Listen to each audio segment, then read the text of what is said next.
Hi everyone, my name is Zach Haynes and I'm going to be presenting my ITM 310 presentation on the region Eastern Canada. So this is just a map of my region and I just will be discussing the sales and margin problems in this particular region. This is a graph of just showing the regression of gross margin through the years from 2007 to 2009. You can obviously see that it's has gone down a considerable bit, actually 41.67%. And I'll now be discussing what the possibilities of why this is happening. All right, so my first inclination was that we were doing less discounts over the years. Maybe that would influence the amount of actual sales that we are producing. And so I just did this graph doing all of the different categories, product categories, that is. And it seemed like that most products seem to have a relationship between the amount of discounts and total margins. But there were some products that didn't have a huge change or even increased since 2008, such as computers. So I didn't think that was a strong enough correlation for why this was happening. But so I decided to do a graph showing different regions neighboring Eastern Canada and their gross margins and sales compared to the actual number of employees that they have.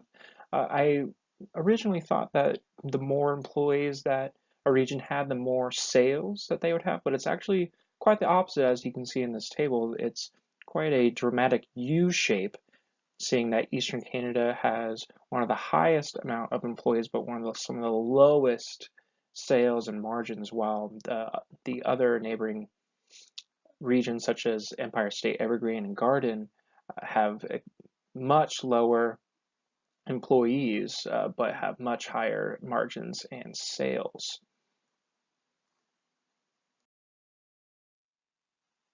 I then realized that the last graph was not quite detailed enough, so I decided to add a new metric called employee per square foot, and that's just dividing the total amount of employees by the actual total number of square foot in the entire region, store square foot, that is.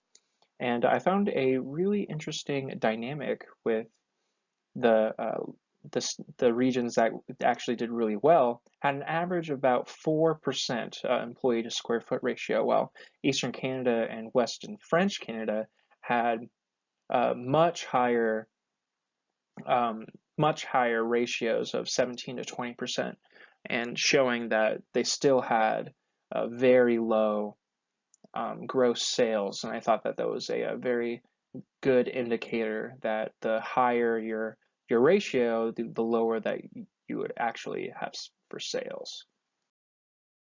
And so here's just my solution. I propose that Eastern Canada should reduce their employee to total square foot footage to around 4 to 5%, like the other regions that were doing very well. And I used GoldSeek in Excel to find the region. What the actual number of employees they should get to is about 96 from 475, and that is a huge drop, but it would be more consistent with the other places that have much higher margins and much higher sales than the eastern region.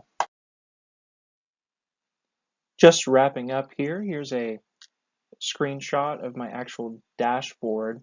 The first graph here at the top is a gross margin target KPI, where I set the target for 41% higher gross margin sales than it was in 2009, which was about 16 million.21. And right below that is a employee per square foot target metric, where I set the max metric, which is the current, to be 20%, and the target to be 0.04, which is 4%, as we talked about earlier. And just at the bottom, there's a table of just a comparison of the neighboring regions for their sales margins, their amount of stores, their total square feet, and the employee total employee count, just to have a reference for what I'm talking about right here. So that is it for my presentation. Thanks so much for taking the time to look at it. I hope you have a great day.